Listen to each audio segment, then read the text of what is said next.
What's happening, everybody? Welcome to another episode here of the Desai Guys Football Forum. I'm one of your co-hosts, I'm Desai, joined as always by my good friend, my good buddy, the other half of the Desai Guys, Tad Desai. And Tad, see you wearing your Colts shirt with that Colts I gotta rep it. Sunday. I gotta rep it. I don't care if it's the Texans. I gotta rep it. No, the way you guys surprisingly drop games in the division, like, I mean, you got to take every victory that you can take. So remember week 1 last year, we tied the Texans. Yeah, believe me, I rebuked for quite some time after that tie. I was like, really? You trade for Matt Ryan, and that's what you get in week 20 to 20. So, my lord. Yeah, that was rough. That was rough for sure. But speaking of that game, there's a significant injury that happened in that game. So we'll obviously get to that at the top of the episode here. We're going to talk about some week 2 injuries, especially just like last week. We're recording on a Monday. So there is some big injury news that had happened after tonight's game between the Browns and the Steelers, which will kick off our episode here. But just, as mentioned, we'll run through all of our injury for week 2, things that are significant. And then we'll obviously get into our waiver wire picks towards the second half of the episode here. But Tad, let's not beat around the bush here. Let's sort of kick this off with the significant injury from today's game here between the Cleveland Browns and the Pittsburgh Steelers. He had 10 rushes for 64 yards, and he was looking to have a pretty strong game. And then an unfortunate tackle by Minkah Fitzpatrick right on his Tad. I know we were texting between this because we were discussing this injury about like how we're going to lead off this episode with this. And you're asking me who had the more significant injury. Was it Todd Gurley or Nick Chubb at Georgia that already messed up that knee? And so there's an ESPN article that in 2015 with the Georgia Bulldogs, Nick Chubb tore his ACL, MCL, and that's what gave Gurley his chance to finally shine. Yeah, and so that was the left knee, and unfortunately, this is the tackle that went to the same exact knee. He went down very quickly. I remember because I think we were texting when the injury happened in real time, so I missed it. But then I saw Nick Chubb grabbing his knee, and I was like, "Oh dear Lord, let this not be significant." And then Joe Buck on the broadcast said that, "Yeah, we're looking at the injury here, and we're not going to show it." I was listening to that, and the second he said that, I was like, "Oh no." That's the moment I texted you of like, we need to bring this up. And then literally, I think it was like maybe 5 seconds later, maybe even less than that, they showed it on the Jumbotron at the stadium. And you could hear the reaction. Exactly. Yeah. The entire crowd gasped like, so it was a bad injury. I did find the video on Twitter. So if you're squeamish, do not look for the video. Don't watch it. It is not very pretty at all, but pretty much from the signs of it, obviously they're trying to stay quote unquote optimistic before they ruled anything. But by the looks of the injury, unfortunately his season is done. Like, I mean, I'd be surprised if he can return from this year based on what I saw in the video. But, stranger things have happened. But just, it's looking like Nick Chubb, unfortunately, will be lost for the entire season. Man, Ted, this hurts me in more ways than you could think because I play in 8 fantasy leagues, Tad. One of them is a best ball league. So I already drafted. You can't make changes to like waivers, trades, or whatever you have is what you have there. But out of the seven, do you want to guess how many of those leagues I rostered Nick Chubb in? 6. Close. I had him in 5. But honestly, if I had the ability, I would have rostered him in all 7 out of 7 if possible. Because, Tad, we talked about this on the podcast. I mean, with the unfortunate, the passing of Jim Brown, RIP to the legend. Nick Chubb said he was dedicating the season to Jim Brown.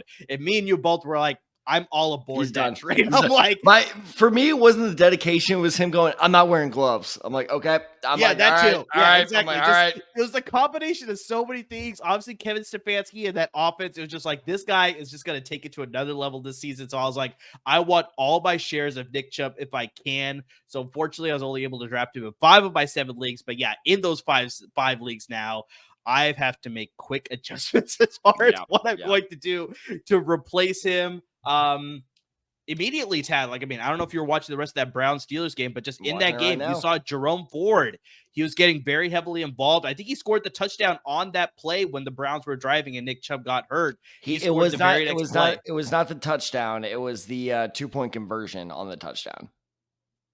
Was it? Okay, I thought it was the touchdown as well. So maybe that's my mistake. But it's too funny because right before, like I mean, like right before, like a minute before we started recording, he did score a 70-yard touchdown. Okay, maybe that's what I saw. So I whatever it was, it's just clearly the Browns are involving Jerome Ford a lot. But here's an interesting wrinkle, Tad, that I want to throw out to you. But just Kareem Hunt's still on the market, and he has familiarity with this offense. Do you think they give him a ring, and it's like, hey, we kind of need you back, man? Well, at this point, Kareem Hunt's probably like he's dying to be on a team at this point. So maybe could be. Yeah. Maybe? So, I mean, for all of you guys out there in a deep league, if you're willing to sort of take a risk and take a chance on a bench player, in case you miss out on Jerome Ford, like go swarm after Jerome Ford. Like he's the guy that you want to be adding right now. You're stepping on my bit. You can get into that a little bit later too, but just in case you miss out on Jerome Ford, you know, if you're willing and you can sacrifice a bench spot, pick up Kareem Hunt because you never know. Maybe he could sign with them. He couldn't sign with them. So, yeah, that's a significant one. It's unfortunate. We're really praying that he could sort of have a speedy recovery and he could come back as good as new next season. But, yeah, it's not looking like he'll return the season based on the injury. Maybe you can remember. Oh, God, I'm trying to remember for the life of me. It just hit me while you were talking. There was a really bad-looking NFL injury. Was that like a year or two ago? It might have been last season or 2 seasons ago where we were all like, is his career done? And it turned out the doctor's diagnosis was like, actually, it's not too bad. I feel like it was Dak Prescott. I feel like that's what I'm sounds right. That sounds right. But yeah, I'm blanking on who that player was too. But yeah, I remember exactly who you're talking about. Yeah. And so I think that, we're all hoping it's that. And like, yes, Jerome Ford's going to be brought up again. And we are going to sound like heartless bastards of like, hey, he's down, go for his replacement. But that's the reality of fantasy football sometimes. But of course, we're hoping for the best. And I was a lot like you in 7 of my leagues. I think 4 or 5. I have him. So we got some work to do this week, buddy. We got some waiver search. Exactly. We're really trying to live up to being the fantasy football guys for LFP Network by trying to scrounge around to see if we can find a replacement for Nick Chubb. But there are also a lot of other injuries that we want to get to. And actually, this one's a non-injury, Tad. This was just very fascinating. This was weird. But Cam Akers. It wasn't weird. Cam Akers, running back for the Los Angeles Rams, he was a healthy scratch in that game against the San Francisco 49ers. It seems like we've sort of resurfaced that sort of like, him disagreeing with the front office. I think the front office is saying different things as far as why he was held out as a healthy scratch. I'm reading reports on Twitter that most likely he is going to be moved now. So it's like he's probably going to be traded, very similar to what we were hearing last year. Maybe to the Browns. Possibly. We never know here. It could happen there, but so it looks like we thought everything was mended and he looked good in week 1, but all of a sudden here, he didn't play at all in week 2, a healthy scratch, looking like they're probably going to move him or he's no longer going to be part of the running game for the Los Angeles Rams going forward. I'm not sure where he's going to land if they do end up trading him, but one guy who obviously reaped the benefits of Cam Akers not playing was Kyren Williams. I mean, he had a fantastic game against the San Francisco 49ers. The Rams were able to find lots of great schemes to get him open. He scored 2 touchdowns in that game. He had 100 total scrimmage yards off of 20 touchdowns and like those 2 touchdowns, as I mentioned as well. So, I mean, this guy is the guy that you're swarming for. It's like Jerome Ford and Kyren Williams are the guys that you want to be swarming for on the waiver wire. So he looked really good as well there. But just Tad, really quick, what do you make of this whole Cam Akers situation? Because I think you picked him as like a possible breakout guy for 2 straight years now. You had him last year, then you picked him this year too. It's so funny. So I grew up with 2 sisters and my mom, obviously, and I never understood like they would like dig through people for all this like celebrity gossip of like, oh, so and so hates this person. I never understood. I'm like, who gives a shit? Now I finally understand because I'm like, I want the back room tea on this drama so badly because something had to happen all offseason. I was like, hey, I know all offseason because I repeated these notes like 3 times during the summer. You did. I'm like, you did. I think McVay and Akers finally worked their shit out. No, they did not. Nope. Very clearly they did not. And I was just like, Jesus. Like, and I thought week 1 might have been like a game plan thing. Now I'm like, oh no, that was like a personal shot. I think that's what happened was Akers probably told McVay to go fuck himself or something along those lines. Yeah, for sure. Yeah. So yeah, I'll be interested to see where he goes because there's so many cards in play here of like, is this part of the Jonathan Taylor trade finally? Do the Browns kind of sell high on, or not sell high, but buy high on Akers and give the Rams the capital they've always wanted for him, but they've been able to get for him? You got the Ravens that have J.K. Dobbins out for the year. So do you think they entertain the thought of trading for him too? Exactly. So, I mean, there's a lot of and teams maybe it becomes like an arms race. Oh God, didn't this just happen in baseball or something where one team was like, we don't want that team getting that, or maybe it was basketball where there was a team within the division or within the playoff race where it was like, we just don't want him getting that guy, so we're gonna trade for him. It was possible. It was basketball. It was basketball. Damn it. Was it Blake Griffin? Was that it? It might have been. I don't remember. But I do know the Niners sort of did that with Christian McCaffrey because he was sort of rumored to be in play for the Los Angeles Rams. No, that's exactly who I'm thinking of. And the Niners, I think, gave up a little bit more. They're like, nope, we just don't want the Rams to have him. We'd love to have him for sure, but just like, it's more important the Rams. We don't really need him, but we sure shit don't want them getting him. So like maybe that's what happens with the Ravens and Browns. So yeah, I think it's just best for both parties. Just move on. It's like when you're friends in a bad relationship, like, and then they break up and you're like, oh, that's too bad. And then behind the scenes, you're just like, yes. Exactly. So yeah, it's going to be interesting to see how this whole situation plays out with Los Angeles with Cam Akers. But yeah, Kyren Williams looked really good against San Francisco. I think he's a great ad for sure if you're looking for a backup there. I'm going to run through the rest of these relatively quickly here. Anthony Richardson, we sort of talked about this stat. I'm sorry. But he looked fantastic up until he suffered a concussion in the second quarter of the game against the Houston Texans. He did not return. Gardner Minshew looked pretty good in his plays. He looked awesome. That was awesome. I was not expecting. I was expecting good things, but that was like that dude looked like like peak Minshew madness. Minshew mania. Whatever. Madness works. You get the alliteration. I know it does, but it was Minshew mania. They did capture that one. But just like I said, Richardson looked fantastic. He scored the 2 rushing touchdowns. He was doing the offense all on his own sort of thing.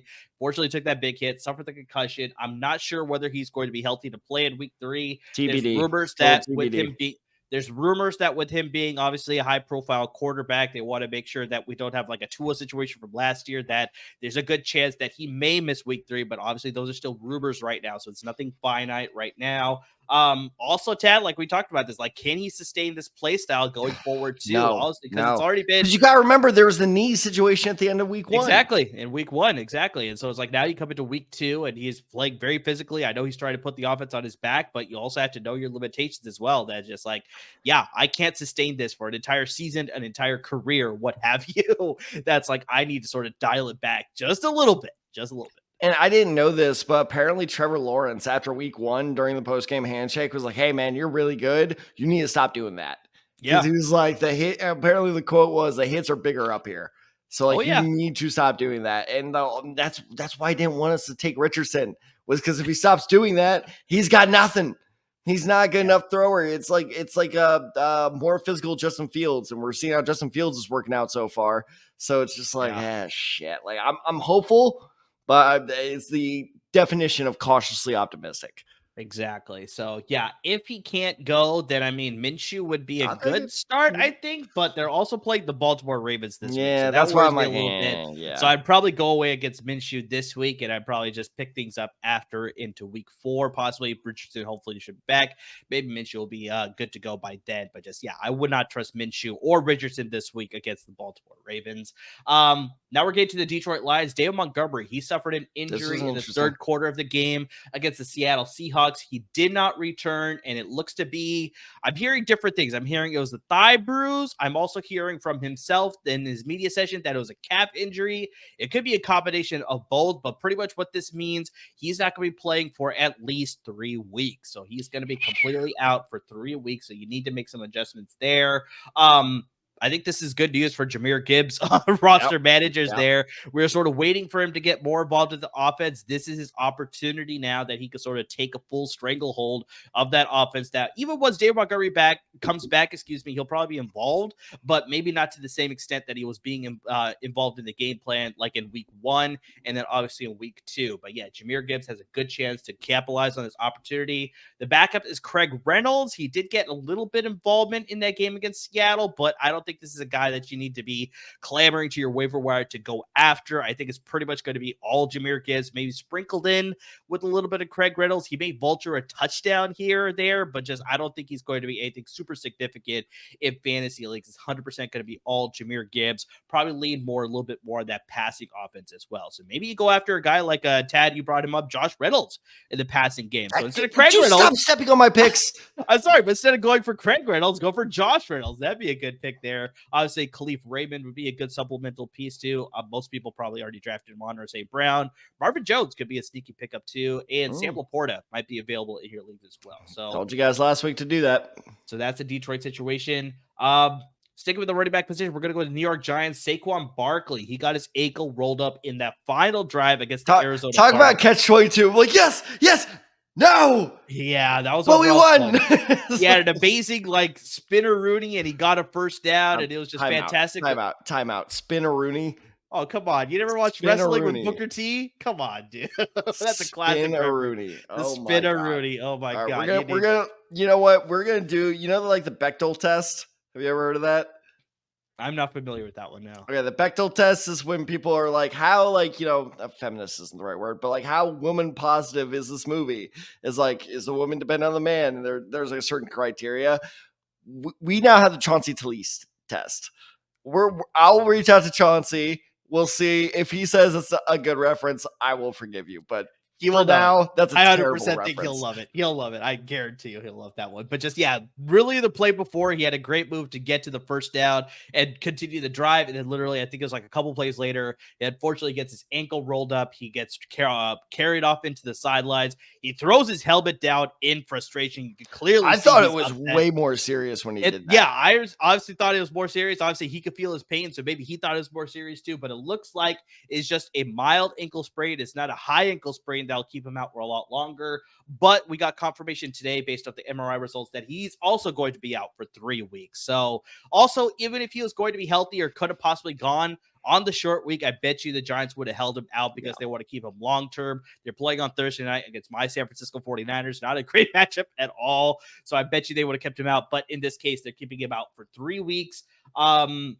I wouldn't go with the backups here, Tad. They got Matt Breida, former Niner. Maybe there's a little bit of revenge there, but I just don't see it happening. They also got Gary Brightwell, a former, I don't want to say he was a third-round pick out of Memphis, if I remember correctly. I want to say 2 years ago. But just either way, their play against the Niners is a home opener for the Niners. It's their first game in Levi Stadium. It's going to be a raucous crowd. I really think they're going to have their defense clicking on all cylinders there. So, I don't think add any of the backups for Barkley, but just, you may have to temporarily make an adjustment. Like we talked about, Kyren Williams, Jerome Ford. We'll obviously get to a few more guys a little bit later in the episode too. But you got that confirmation for me on Gary Brightwell? Yeah. Did you say third round? I said third round out of Memphis. Yeah. He was a 6th round pick. 6th round, but he did go to Memphis, right? No. Okay, he didn't go to Memphis either. All right. You're not even close. He went to Arizona. Arizona, jeez. It's not even close on that one. Oh, well. I can't get them all. It's all right. It happens to the best of us. I'm still riding high for my Chandler Hardish going to Northern Illinois, so I still got that was impressive. Carried me for a little bit. Yeah, that was good. We got 2 more here, Ted, that I want to really quickly get to. We talked about Justin Fields. Well, one of his receivers is possibly going to be out. Darnell Mooney hurt his knee in the very beginning. Is that why he cost me DraftKings? He hurt his knee at the very beginning of the second half. He did not return in that game against the Tampa Bay Buccaneers. Initial reports are calling that a minor injury, but there could be a chance that he doesn't suit up in week 3, depending on how severe it is. They may want to hold him out for a week, make sure he's fully healthy. But honestly, Tad, based on what we've seen from this Bears offense, I'd stay away from Bears players right now. It's just not looking all that great. I'm trying so hard to get Khalil Herbert the fuck off my roster. Yeah, it is not looking good for him. Just that offense overall has just been not what we were expecting. I know sort of they're still rebuilding. They still have a lot more that they need to add to that offense. But with the offseason that they had, we had a lot more optimism. And then the season that Justin Fields had last year, we really thought he'd take that next step. But so far through 2 weeks, we are not seeing that Bears offense that we thought we'd be seeing, especially with the addition of DJ Moore, some of the changes that they've made. So I would not rush to the waiver wire to claim Chase Claypool off the waiver wire because, I just don't see this passing offense being that significant this week against the Kansas City Chiefs of all teams that they're playing this week. So, not the greatest. And then I want to close this out, Tad. You brought up this tight end before as far as one of your guys that you're really liking. Logan Thomas, tight end with the Washington Is Commanders. he still alive? He took a big shot. That was I don't rough. doubt you that. He took a big shot from Kareem Jackson, of the Denver Broncos. Kareem Jackson was ejected from that game for that hit. He scored on the play, but he left the game with a possible concussion. Thomas has sort of dealt with injuries in the past too, so this is sort of a lingering thing with him. He's always had the potential, but unfortunately he's always been on the injury list. This is his first concussion. He's mainly dealt with a lot of leg injuries, so we'll see exactly what can happen, whether he'll be healthy to go against the Buffalo Bills. Another tough matchup though, but here's a guy that you sort of brought up as like a deep sleeper, as a lottery ticket player. You brought him up. Cole Turner, the former tight end of the University of Nevada. Good pickup there. So this could possibly be a potential for him to break out and sort of separate himself in this offense in case long-term Logan Thomas, that concussion sort of rears its ugly head, bad pun there sort of thing, but just it doesn't look good for him the rest of the season with that concussion sort of lingering on with him. But all right, that's something to keep on there. Real quick. So this is one guy that was on your list, but I got this alert as I'm getting ready to go to my car after work today. And it was a good work day. I'm in a fairly good mood. Just put me in a bad mood. Am I starting Brandon Aiyuk this Thursday? That's what is happening there? Yeah. That came out of nowhere. I was like, you were fine. I was like, he was fine. And then I read the news. I'm like, oh, no, you weren't fine. Because I was wondering, it was funny, the Deebo Samuel touchdown. I was literally screaming at my TV. I was like, wait, no, why is that Aiyuk? Why is that Aiyuk? But apparently he's been dealing with a shoulder thing. So that actually happened. That actually happened in the very first drive of the game for San Francisco. He suffered a pretty big tackle on that shoulder. They were massaging his neck and his shoulder pretty much all game long. He was trying to fight it out throughout the entire game. He's trying to gut it out. He did get a little bit of involvement, but nothing like we saw in week 1. I think you bring up a great point on that short week. There's potentially he could possibly sit out, but I haven't heard any reports yet as far as even if he doesn't sit out, is it going to be a repeat of last week where all the touches that normally go to him are going to Deebo? It possibly could be the case that they may lean against him. He'll just be, unfortunately, something that you'd sort of need to be, something you'll need to keep your eye on as far as just if he's healthy to go, is he really going to be fully healthy? Right. I'm not sure about that one, especially then because if they play on Thursday, they're not going to have to play again for another week and a half practically. So it wouldn't surprise me if they limit his snaps if he does play, or if they decide to hold him out for 1 week and then sort of use him the next week when they play Arizona on Sunday again the following week. So that's a good one to bring up as well. I'm not sure I'll flip a coin. His status for sure there. Yeah, that's a good way to sort of set your fantasy roster for sure. Share my luck. But anyway. That's the injury report there for week 2. We got some significant ones. We got some not significant ones. But I think the biggest thing that we can sort of help you with is going after that waiver wire there with all the picks. Okay, we need to discuss this responsibility. I always don't know whether you're going to do it or not. You sort of get looped in and you sort of get into conversation. You forget about it. So then I think I need to do it. So I was so excited. I'm finally responsible and you just don't trust me. I've completely earned it. Yeah, I've completely earned that at this point. Yeah. So let's get into our waiver wire picks here, Tad. So, let's start at the quarterback position here. Obviously, Anthony Richardson would probably be the biggest news as far as the quarterback position, as far as being hurt and some guy that you need to replace possibly if you're playing in a deeper league or a 2 quarterback league. So, who's a guy that you want to pick up off the waiver wire that you can have that can help you in week 3 possibly beyond? I hate this, man. I've spent the better part. Do you know who I'm going to say? I don't, but I always love when you start with "I hate this man." That's the best way you want to start a segment. I have spent the better part of 2 years of my life, the past 2 seasons, saying this man is trash, and he will be trash. He is not looking like total trash. Jordan Love might actually be legit. I'm not now. Hold on, because I was having this. So here's why my analysis this week may be a little spottier. Is a friend came in from out of town. So I actually missed most of the early slate games. We were at a Sunday brunch thing. I got home to watch the Lions absolutely blow it, which was hilarious, not to my dad. Yeah. But so this was the surprising thing is I was just like, he's still doing well. I was like, come on, man. I know they lost and that was bad too, but like stat wise, his completion percentage isn't great. But when it comes to fantasy, all I care about are those yardage numbers and those touchdown numbers. And he's doing very well in both. I know people are going to go, he only threw for 155. I don't care. If you throw for 3, you kind of make up that difference. So with Jordan Love, I think that the Saints, who he plays next week, will be his first real test. Yeah. But moving forward, they have a pretty easy schedule leading up into their bye, and that's Detroit and Vegas. So Detroit's defense had one good week against Kansas City and one really bad week against Seattle. So for now, let's put them smack dab in the middle, which is iffy. I think it's fair to say the Raiders' defense sucks. Yeah. I think that is a fair assumption to make at this point. So you get one iffy game against the Saints, because the Saints looks fairly good against Bryce Young, but that Carolina offense also just looks like I don't have a gauge on New Orleans yet. So this will be a good test for both teams. But I think if you want a stash player, now I'm not quite saying he's a go-to starter, but if you need a guy that, and like we were talking about earlier, if you have the bench room and you stash Jordan Love, and then something like a Nick Chubb situation happens where somebody's star quarterback, this actually almost happened to me earlier tonight, where I don't know if you saw this, TJ Watt on his record-breaking sack to become the Steelers' all-time sacks leader, Deshaun Watson was down for a bit. He was. And I was like, oh shit, because I just traded away Kirk Cousins. So I was like, I have no backup plan here. And Jordan Love's a pretty good backup plan. So I think he's an excellent stash option there. I think that while he is very wait and see, it's a risk worth taking, especially like you said, that quarterback pool is drying up fairly quickly. And I don't trust guys like Anthony Richardson to be consistent enough to depend on. Jordan Love is not a scrambler. He's a passer. So I hate him. I still don't know if he's the future in Green Bay, but for now, 6 touchdowns, 0 interceptions. Call me a believer. God, that hurts to say.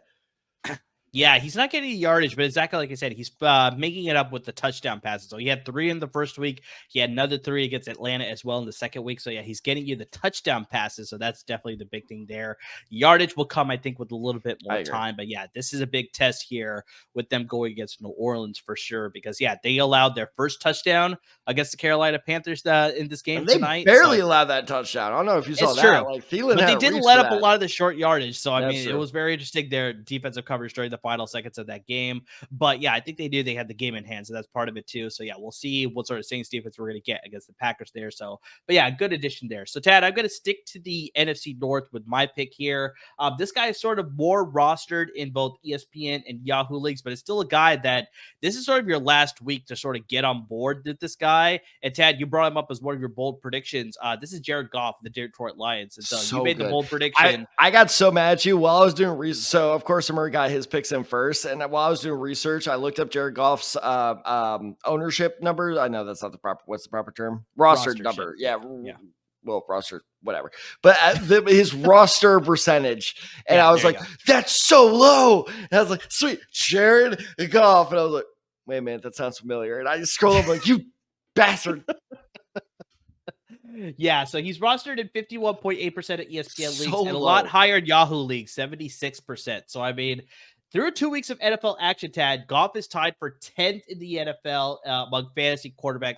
He's tied for 10th among fantasy quarterbacks in fantasy leagues there. I mean, this is, like I said, this is the best opportunity to grab him because as the season goes along, he's going to get more involved in the offense. He's just got to get more comfortable with the offense. Like we talked about, Dave Montgomery out. Maybe they lean more on the passing game. So it's not just Jahmyr Gibbs running the ball, Jahmyr Gibbs catching the ball as well. So I think they may see some more dump offs there, some screens. Obviously, get Amon-Ra St. Brown involved. Sam Laporta has had 2 straight games with 5 targets at least. So I mean, he's getting involved in the offense too. So I mean, this is an offense that's sort of going to be a offense to sort of keep in mind because in the upcoming schedule, they play the Falcons, the Packers, the Panthers, and the Bucks in the coming weeks. So even if they're sort of trailing in some of those games, like I'm not going to favor them in every one of those games, They're going to have to pass to sort of come back in a lot of those games. And that's exactly what's going to fit the mold there as far as quarterback that you want starting for your roster. Because like we talked about, Tad, so many times on the podcast, garbage time is fantastic time for fantasy football. Fantasy gold. Fantasy gold. Exactly. That's where you sort of make your hay there in garbage time. So yeah, Jared Goff, in case he falls behind in any of those games, he could very much make it up for you on your fantasy roster. So yeah, add him this week, because before long, that rostership number is going to increase by quite a bit, and you may miss out on it. Yeah. Yeah. Jared Goff is good. I mean, this guy legitimately could be a top 8 quarterback by the end of the year. That would not honestly shock me. Was that my bold prediction? I'm trying to remember what mine was. Your bold prediction was that he was going to throw for over 35 passing touchdowns. Fuck, which would put him kind of in that top 8 range. Yeah. No, put him in that top 8 range. Well, like I said, and that's why, in a weird way, that Seattle score was so encouraging. Because after Kansas City, I'm like, fuck, if this team has a good defense, like, I'm not sure how much they're going to be passing it. And then Seattle, I'm like, oh, no, this is exactly what I was expecting. Whereas, every game of theirs is just going to be a shootout because their secondary is terrible. Yeah, I think that's very fair to say. So, Tad, let's start jump to the running back position here. And I'm actually going to give my pick first, because this is actually a pick from your team. I'm going to go with Zach Moss of the Indianapolis Colts. He's currently rostered in 32.1% of ESPN leagues and 53% of Yahoo leagues. So for some reason, Yahoo leagues are sort of on board with some of our picks. I wonder if there's like more of them or something. Like they always tend to be higher. Too. Maybe the leagues are shifting to Yahoo instead of ESPN. I have no idea, but just, that's exactly what's happening now. But who needs Jonathan Taylor, right, Ted? Shut the fuck up. All right, let's ease it up there. Pay that man. No, I will not. I will not pay that man, especially like I said, we just had one of the run heaviest teams have a massive opening. I am terrified. We're going to touch on this, but I am terrified of Jonathan Taylor going to Cleveland now. I feel like Cleveland's about to offer, like, just go all in on, like, hey, look, here's 2 firsts, here's a second, and that's what I was asking for. And now I'm like, no, don't do that. Don't do this. Stay away from my boy. I like my jersey, man. I want to keep the jersey. Yeah, that's a tough one. But unfortunately, Boston played week 1. He had an injury, but he was healthy here to go. In week 2, he played 56 of the 57 offensive snaps against the Houston Texans. He clearly was the lead back. Nobody else is involved in the rushing attack with the exception of Anthony Richardson. But if he doesn't play in week 3, that's all going to go to Zach Moss for sure. He went for 88 rushing yards on 18 attempts. He scored once on the ground. He also caught 4 passes for 19 yards. So he had 107 total scrimmage yards in that game. So that's pretty good for 1 week of action there. He's not going to be a must start every single week. I think he's very much going to be a sort of flex option for you at best. But I think because of the pure volume alone, Tad, I know you love the volume aspect. If he's getting heavily involved in the offense as much as he is, and we still don't know what's going to happen with Jonathan Taylor, this is a guy that you want to add to your bench at least, and then possibly based on the matchup, you could put him in your flex spot. Maybe you entertain the thought of putting him at RB2, but 100% I could see him as a flex option going forward for sure if he's going to be involved in the offense this much. So like I said, he plays Baltimore this week. Maybe not the greatest matchup, but just by pure volume numbers alone, if he plays that same snap percentage that he did here in week 2, that's a great addition. Yeah, that was one of the rare cases where you just got to admit you're wrong. Is a buddy of mine added Zach Moss in our league and was just like, I bet you're upset about that. I was like, not really. And they're just like, really? And I'm like, no, I think it's going to be Deion Jackson. Woo! That was the wrong ass gamble there. So I was wrong. There's nothing else to say. I'm actually shocked how much faith they put in Zach Moss. But like you said, with almost 110 all-purpose yards, he paid that gamble off. So I think the problem is I just don't know moving forward. It's maybe they go back to Deion Jackson, but but the whole thing is if you're gonna bet on one, Deion or Zach's the one to bet on. And the thing is though, and this is why you need to keep tuning in every week, is he is entirely, as you were saying, matchup based. If he's going up, kind of like what you were saying about the player we were talking about earlier, who I'm currently blanking on because I have 6 names in my head, but they're playing the Ravens, right? So if the Colts ended up playing, the Ravens, or good God, the way they've been stuffing the run, I guess not that long run, but the Steelers or something like that, I'd be like, that's probably a bench option. So he's a good player to have on your roster in case of emergency. He's like the little red button, right? In case of emergency button. I think that's fair, but in terms of a solid starter, I'm not seeing it quite yet. Fair. All right, let's get to your pick here, Ted. I mean, like I said before, we had to bring it up, right? We had to bring it up. Jerome Ford is going to be at the top of everyone's waiver wire, target list this week, and for good reason. He's only rostered 9% of ESPN leagues, and also for good reason because who saw him stepping into this role. But an interesting stat I saw while I was very hurriedly, there we go, third time's the charm. While I was rushing to find, stats on him and numbers and everything, he actually had the same number of touches last week that Kareem Hunt had in week 1 of last year. Okay. So essentially he is their new Kareem Hunt. Now the big question is, will he be their guy moving forward? The answer to that, and I know our fans are going to love this, I don't know. Because here's the thing is, I know you brought up Kareem Hunt, but there has to be a reason he hasn't been signed yet. Like Zeke Elliott got signed, and that dude is so washed at this point. So what's going on with Kareem Hunt there? And I do wonder if it's longevity concerns. So you're right, maybe they bring him back, but that free agent running back pool is pretty dried up at this point. Yeah. So that's what makes me worried is, do the Browns now go all in for Jonathan Taylor? It's interesting that you bring up Cam Akers because I did not consider that. That would be a cheaper option in terms of draft capital you have to give up, especially if the Rams are pissed off at him. So could Cam Akers be a Brown? Maybe. So I think that is where Ford's value gets hit the most, is if they trade for someone, not if they sign someone. Because think about, I remember when the Ravens signed Melvin Gordon, and everybody was like, oh my God, Melvin Gordon might be like the guy. I don't think he's taking a single snap for Baltimore. Is he even off their practice squad? He is, because after J.K. Dobbins got hurt, we brought it up on the podcast that he got promoted from the practice squad to the active roster. But yeah, he's not going to be a factor in that backfield. These aging vets are always the big names that hence why you see them in the headlines. Like, could this person be a fantasy? No. Like 90% of the time, these guys are fantasy irrelevant once they land on their third or fourth team. So honestly, like until, given further notice, Jerome Ford's their dude moving forward. And will he do as well as Nick Chubb? Obviously not. And like, I know people are going to freak out being like, look at those stats. They're forgetting like half of his yards have been coming from that 70-yard run. So hopefully Jerome Ford's there for you guys if you need to replace Nick Chubb, because I think he'll be dependent enough to be a solid flex option in terms of, and then maybe hopefully you work out a trade or something like that. If you need help working out a trade, I'm your dude. Because I just traded for Brian Robinson after that week he just had. Woo! But and now I know what people are saying is like, Ted, no, I don't go to you for the obvious pickup. Who are some like lower key pickups? Kyron Williams, guy you brought up before, he's still only rostered in 60% of leagues. So if you're in that 40%, you go for that man right now, especially with everything going on with Cam Akers. Jaylen Warren, how about that for an interesting name? Najee Harris, again, the game is still going on as we're recording, but Najee Harris has really only had one good drive this entire game. And you can tell the crowd is starting to get pretty frustrated with him. And Jaylen Warren has been making a lot of stuff happen, both in the receiving game and on the ground. So Jaylen Warren's an interesting name to look out for. I think they could start involving him more. And then Gus Edwards shocked me. He is rostered in less than 65% of leagues still. How is that possible? How is that? If Gus Edwards is there, you go for Gus Edwards right now. Yeah, that's a great addition for sure if he's available in your league and you need a running back. That's 100% the move you should be making for sure. And just over half, like I said, I guess under half the leagues, he's still there. That's a ridiculous number. Like I'm mad. Like my league is this weird hybrid of like, don't pay attention at all and get the guys that I somehow am always going for. So like all these guys are taken in my league, but trust me, if they weren't, they would be at the very top of my waiver list.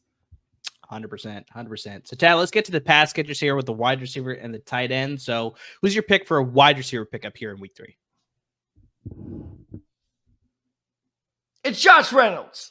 I told you people 3 weeks ago.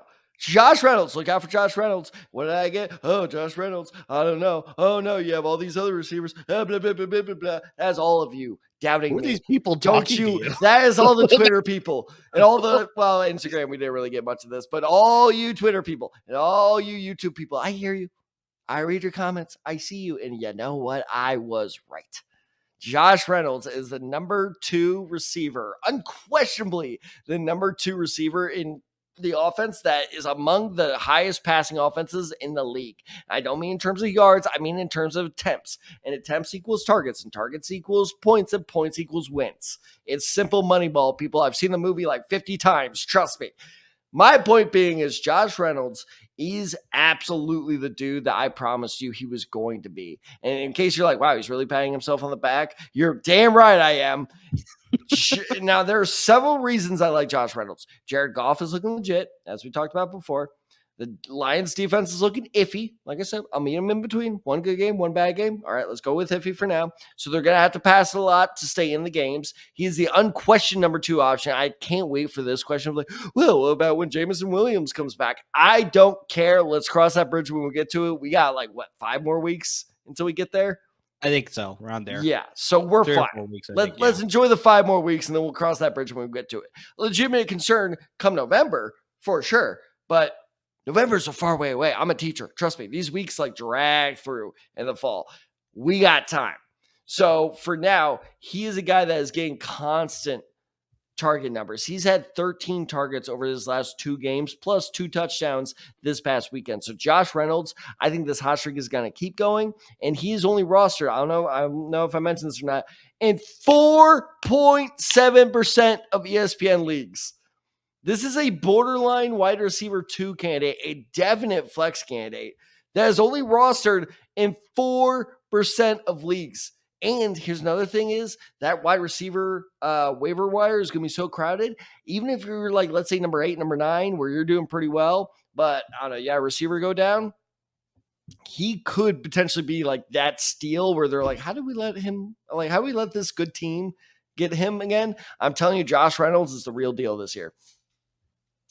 Can be a sneaky pickup, especially with that David Montgomery injury, like we talked about. They could decide to pass more, and that's just sort of obviously lead to a lot of targets for both, Josh Reynolds, Marvin Jones, Sam Laporta. We already brought up all the names there. So, yeah, definitely a boon for the passing offense with David Montgomery being injured there. So, I'm going to go to the AFC East, Tad. I'm going to go to the New England Patriots. I'm going to bring up Kendrick Bourne. He's only rostered in 39% of ESPN leagues and 44% of Yahoo leagues. I mean, Tad, Devontae Adams. Yep. Jamar Chase. CeeDee Lamb. Okay. What do they all have in common? Top tier fantasy receivers. True. So they're all drafted ahead of Kendrick Bourne. Oh, Kendrick Bourne was in the draft? Not the draft. I'm talking about it. Oh, okay. But they're all drafted higher than Kendrick Bourne in fantasy drafts. Like I said, specified there. No, you should. That's believable. And here's the bigger one. Kendrick Bourne has more targets than all 3 of them. So that sort of says something as far as this Patriots offense, as far as we knew obviously last year with, Matt Patricia and Joe Judge. There we go. Mike Judge created King of the Hill, not running the Patriots offense. So, but Joe Judge, that was absolute disaster. We knew how bad this Patriots offense was. They obviously go against Bill O'Brien. We're seeing the changes. We're seeing Mac Jones being a lot more comfortable in the pocket. He's got a higher efficiency. Tad, he had a 73% completion percentage against the Miami Dolphins on Sunday. So, I mean, this guy is not making mistakes. He's playing really well, and the yards will come very similar to what you're talking about with Jordan Love. He threw for 3 touchdowns against the Philadelphia Eagles. Yeah, there's this weird in between of you're not throwing for a lot, but when you do throw it, you're efficient with it. So it's okay. Exactly. So, I mean, he's looking really comfortable in this offense, and a lot of his targets are going to Kendrick Bourne. He has 20 targets. He's clearly looking like the go-to guy for Mac Jones in this offense outside of Hunter Henry, who's another great addition for sure. But Kendrick Bourne, with that roster percentage where it is, he's a really good addition to your fantasy roster because, he's going to be heavily involved in this offense that's slowly going to become better. The more Mac Jones gets comfortable with it, the more Bill O'Brien sort of opens up the offense as well. And that's going to lead a lot more fantasy production for you going forward for sure. So, Dad, we started talking about Hunter Henry, but let's get to the tight end position here. Who's your waiver wire ad here week 3 at the tight end position? Sorry, real quick, just to explain for our YouTube audience why I had that reaction. That was nothing you were saying. I wasn't watching because I was trying to pay attention to you. TJ Watt just somehow scored a touchdown. Oh, fantastic. I have Deshaun Watson. Oh, that's even better. Strip sack, that's even better. Strip sack, scoop and score. God damn it. Anyway, let's go from a team that's not a demoralizing disappointment. Well, I guess for some it may be. But let's go Patriot to Patriot I'm going to do the thing. I almost did the thing last week, but I didn't do the thing. I got scared away from the thing. I'm now a believer in the thing. It is now time to trust Hunter Henry once again. Okay. Yeah, like I said, I'm a outside believer. of Kendrick I'm a Bourne, Hunter believer. Henry is being heavily targeted in this offense. So yeah, I actually like this pick. I'm a believer. I almost did it last week, like I said, but I was like, you know what? Let's see what he does next week. And here's the best part: is at least on ESPN standard leagues, half PPR, he did literally the exact same thing he did last week, where he had exactly 14 points in week 1, and he had exactly 14 points in week 2. So I think that it's time to trust him. And here's why. Here's what's changed. And by the way, he's only rostered in 35% of leagues right now, so he's still widely available. But of course, he's not available in my league because just freaking Jeremy. But anyway, he's got 50 plus yards and a touchdown at each game of this season. But here's why I warned you against him last year, and here's what's changed this year, which is why I'm not buying into him. Is last year, if you looked at his yards per catch, they were ridiculously low. I'm talking like 4.4 catches yards per catch. So that shows me not smart usage, right? That's just opportunistic. There you go. That's the word. I still think I butchered that, but that's just like, touchdown dependent. There we go. This year, he averaged 11 yards a catch his first week. Last week, he averaged 8.7, so let's call it 9. So he's now okay, I do wonder if the addition of Gesicki is maybe attributing to this of like, yeah, Gesicki's our short yardage guy. You start stretching the field again, because that is where Hunter Henry did so well in San Diego and Los Angeles, is he was the stretch the field tight end. If you use him as the possession short field tight end, of course he's not going to do that well. He's not really built for that. So I think that New England finally has figured out a way to properly utilize him. And I'm an absolute believer in him as, get this, one of the more dependable tight ends in fantasy football right now. He may break my top 7. Interesting. We'll see how it all plays out, because the tight end is just such a crapshoot. We don't know how it's going to actually finish out. It's a crapshoot, but the important thing too that you got to remember, Jerome Ford just broke off a huge run. Go grab him, people. Like him. 9%. 9%. Right now. I will say that again. 9%. That's the one nice thing about me losing this week, is there's a slight chance I may land him. There you go. But no, with him too, it's one of those things where I think that the Patriots are just always going to be competitive, but they're also always going to be down, which means they're going to be passing it a lot, which means more opportunities for him as well. So I'm going to go, Tad, this is a little bit surprising, but I had to look at the numbers and it sort of backs up my claim here, but I'm going to go with Zach Ertz of the Arizona Cardinals. I was wondering, it was funny when I saw that pick, I was like, Zach Ertz, are you insane? Same. I looked at the numbers, I'm like, oh shit, that's actually a good pick. I was like, all right. So he's only rostered in, surprisingly, he's rostered in 47.3% of ESPN leagues, and only 10%. That's name value. 10% in Yahoo leagues. So I mean, this guy's widely available in Yahoo leagues. The weird reverse there. Yeah, I don't know. That was kind of surprising there. But yeah, Ertz leads all tight ends, Tad, in targets and is second in the league in reception. So I don't know what's going on with Arizona, because it's like, first we thought they were tanking. Clearly they were able to pull up the upset win, or almost upset win, against both Washington and the New York Giants. And it's like, I don't know what's going on. I do know that both the Giants. I do. Okay. I absolutely do. I put this in the LAFB Slack last week when they were playing Washington close. This is why tanking, we talked about this on the podcast. This is why tanking in the NFL doesn't work, is because front offices are tanking. Arizona's front office is absolutely trying to tank. But here's the problem, is when it becomes so obvious that you're trying to tank, the players get pissed off because they're like, well, they think we're like the bad players, then like we're going to lose, and it fires them up. And they're starting. That is exactly what's happened with Dobbs, of like, they traded for me just to lose. And now the dude's playing like a goddamn like Gardner Minshew clone. So no, that's this is almost the exact way I put in the LAFB network. Front offices tank, players don't. That is why tanking in the NFL does not work. Is because by tanking and making it obvious, you are pissing your team off, which motivates them. Yeah, and clearly, like you said, Josh Dobbs is just playing at another level right now. He's The clearly using the Steelers are safety like, where the hell was this guy? Yeah, where was this guy that we drafted out of Tennessee in the 5th round? It's like, yeah, so this guy's clearly been using Zach Ertz as a safety blanket. And the biggest thing that it's showing, Ted, is Zach Ertz clearly shows that he still has gas in the tank because he's holding off the young upstart player in Trey McBride, who was drafted out of Colorado State, right? So it's like we thought he might get more involved as he moves along. But yeah, Zach Ertz is proving that he's still got a lot left to give. And so he's been proving to be a very dependable option for Josh Dobbs. Honestly, Tad, even though Arizona has sort of came close to winning both these games, they're also playing behind a couple of times too. So in future matchups, they're gonna play San Francisco in 2 weeks. They're probably gonna be behind in that game. They're going to have to air it out. There's a lot of targets that are going to be going towards Zach Ertz. So yeah, this is a guy that may continue to lead the all tight ends in receptions and targets, or at least be towards the top there, because of the fact that Josh Dobbs may like to use him a lot. And so for that reason, because of, once again, the volume aspect, he's worth an addition to your roster. I completely agree. No notes.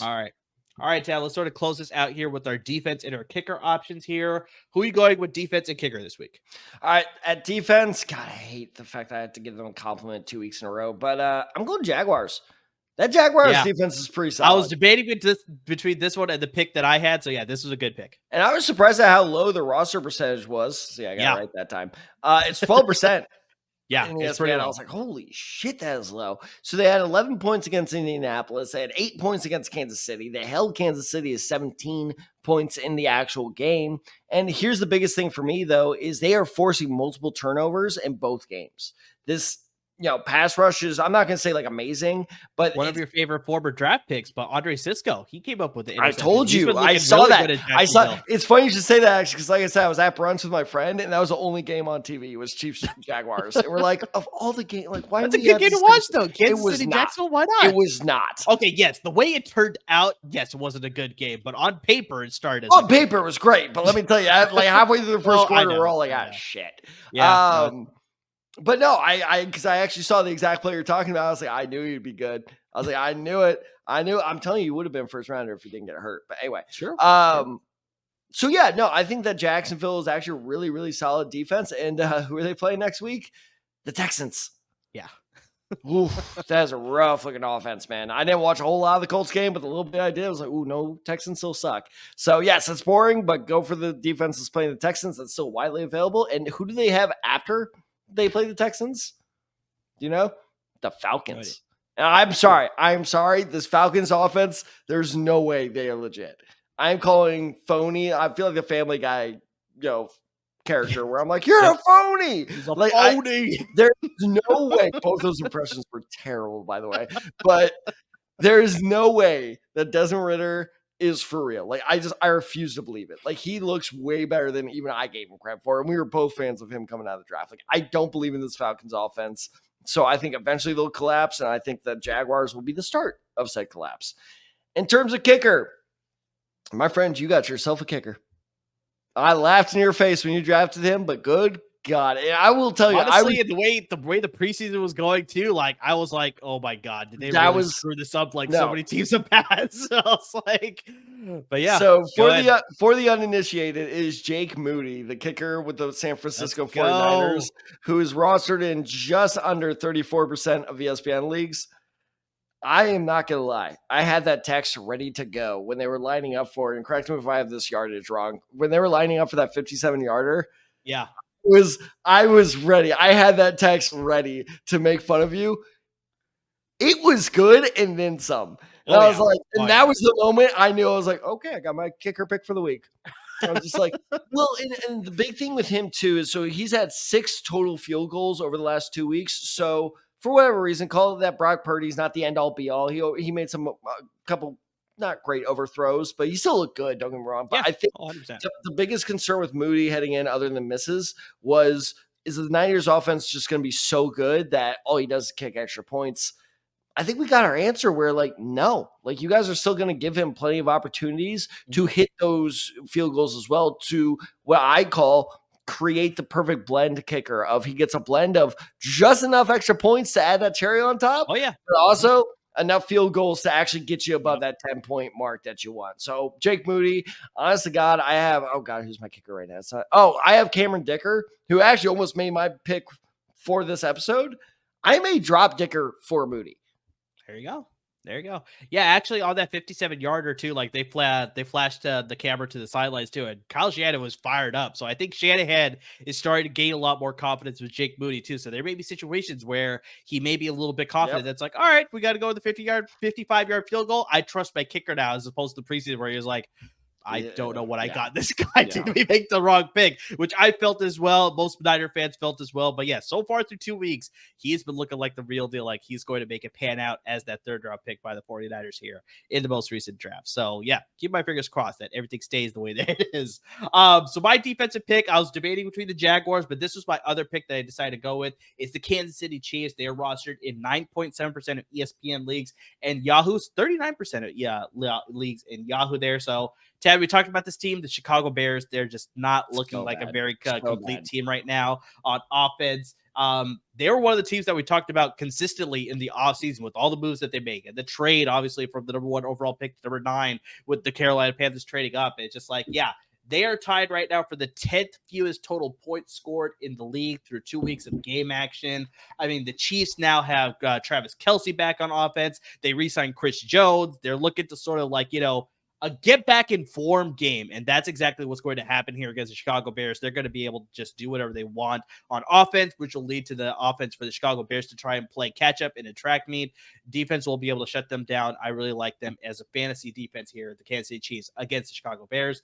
At the kicker position, I'm going to go with Brandon Aubrey, the kicker for the Dallas Cowboys, Ted. Okay. He is rostered in only 4.2% of ESPN leagues and 7% of Yahoo leagues. Now you're wondering, why did I pick this guy?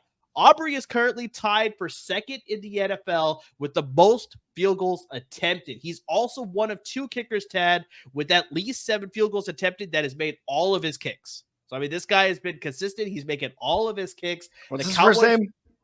Brandon Aubrey.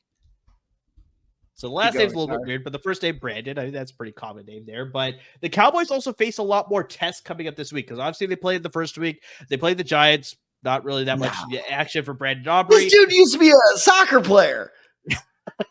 They played the Jets, obviously, last week. A lot more field goal opportunities for Aubrey there. But in the upcoming weeks, outside of the Arizona Cardinals, but you never know. The Cardinals could surprise the Cowboys and make it a closer game there. But then they'll follow that with the Patriots. They'll play the Niners, and then they'll play the Chargers. So lots of opportunities there to go back and forth between both teams on both sides of the ball. Lots of kicking opportunities for Brandon Aubrey. But yeah, this guy is widely available, and he's been very good for the Cowboys when he needs to be playing out there. So yeah, widely available. Go pick this guy up if you need a kicker. This guy has one of the coolest stories I've ever heard. So he was an MLS player that basically washed out, and he's sitting on his couch one day, sees a kicker miss a field goal on Sunday, and his friend looks at him. Probably. Which Sunday?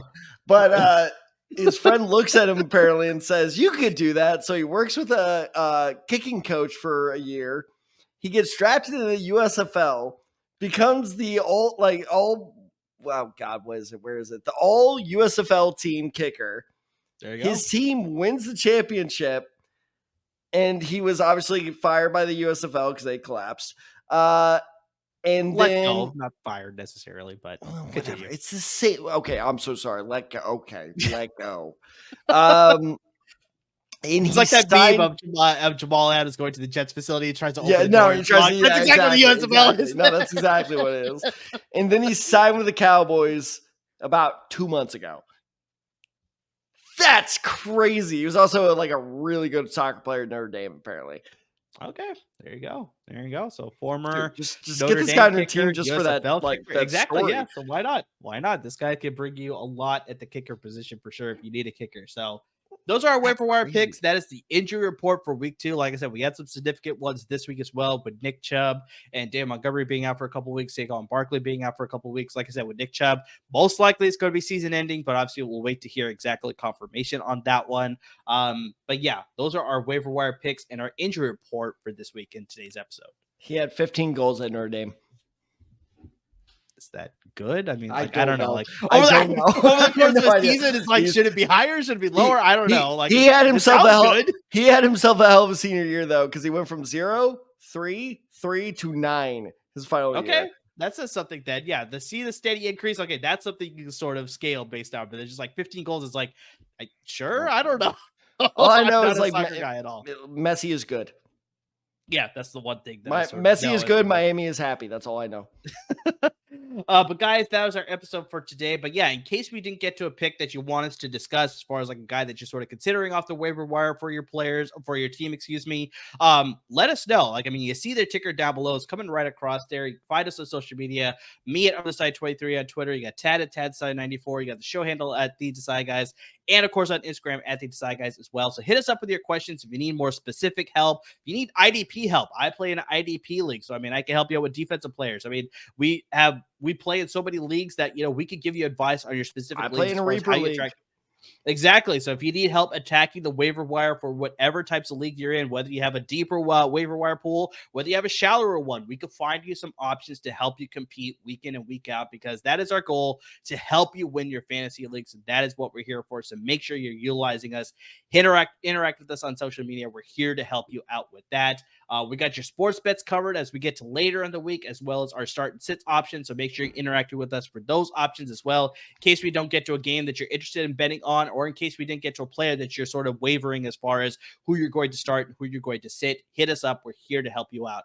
Best way you can also find out about all that information is subscribe and listen to our podcast, where you listen on Apple Podcasts, Google Podcasts, Spotify. Listen right at the LAP Network website as well. Lots of options for you. Hit that subscribe button. Always be up to date with our podcast. If you're watching us on YouTube, make sure you hit that subscribe button on our YouTube channel, so you're always catching up to date with our YouTube videos as well. And make sure you're supporting our parent network at LAP Network. They got a lot of great content for you when it comes to the Rams and the Chargers at the NFL level, and the Bruins and the Trojans at the college level. So, I mean, guys, to everybody who's already interacting with us, who's listening to the episodes, watching the videos, reading our articles on lapnetwork.com, I mean, just anything and everything that you're doing to supporting us, guys, we really can't thank you enough. And look, so week 2 is usually around the time I start doing, what's the word? I start looking back on my past takes, and I'm like, how right was I on this? How wrong was I on this? And honestly, I'm batting about 600 right now, 60%. Don't worry, Tad. I'm keeping track for us. Oh, that's behind the scenes. Oh, dear God. But I mean, am I correct? I feel like 60% is fair. I haven't gone to all the picks just yet, not fully up to date yet, but I'll give you a number later. Okay. But bottom line is, I think a lot of my picks are trending fair. I know what you're thinking is like, well, that's still 40%, failure rate. Honestly, 60% is fairly high. And I haven't looked at MERS yet because I'm not obsessive, but I would be willing to guess he is close to the same, because there are takes where he's had where I'm like, oh, damn, he definitely called that. So bottom line being is, look, we know what we're talking about, and we're willing to help you out here. I know for a fact I went 2 for 3 in our sports bets this week, so I don't even remember one. So my brain is so fried at this point. You picked Nick Chubb with the player pop to score 2 touchdowns. Oh! That hurt you this week, unfortunately. And he was going for a touchdown on the play. Yeah. That sucks. That all right, that's a wash. That's a wash. That should not count against my record. But anyway, point being is, we do know what we're talking about. We're not always going to get it right, but we promise we will always put in the effort, the research to get it right for you guys. And I mean, I'm going to sound like a kidnapper here, but you had 24 hours to hit us up for waiver wire. What do I need to get the voice modulator? You have 24 hours. A little bit, yeah. That was a little creepy there, but okay. But that's what I mean. I'm going to come off like a kidnapper here. But you have, from the time of recording, not even from the time of this posting of this episode, you have a little over 24 hours to, and in the corner of my eye, I swear to God, I think Deshaun Watson just turned over the ball, and I'm going to throw my remote at the TV. But we want to help you as much as possible. The problem is the timing on these things are tricky. So if you are questioning like, oh, what are my moves on waiver wire? What is the way I order this? You need to hit us up as soon as you can on those social media accounts. We had a guy hit us up on Thursday night about an hour before kickoff, if that. Yeah. It might have been a little closer. And it was close, yeah. Unfortunately, Amir missed it. We need to hit him back up and see who he ended up starting. Yeah. But one of them was Jordan Addison. And unfortunately, neither one of us told him to start Jordan Addison, although I will still maintain that was a good decision. He only had 3 catches. I was late to the party on that one, so I couldn't have even given him advice to start Jordan Addison. But I gave him advice. I told him to start Elijah Moore, which is not looking like a good choice. Yeah, I thought that was a bad pick. I didn't want to roast you on Twitter, but I was like, that's a weird pick. But anyway, point being is, like, that guy, I helped him out like right before kickoff. And so if you ever need help, I don't care what time it is, one of us will help you out. That is the benefit of having two people in two different time zones. I'm going to bed right after this. I'm staying up for another hour or so. So guys, as always, thank you so much for listening. Thank you so much for watching. Hit us up for help. And unless you're in my league, best of luck this weekend.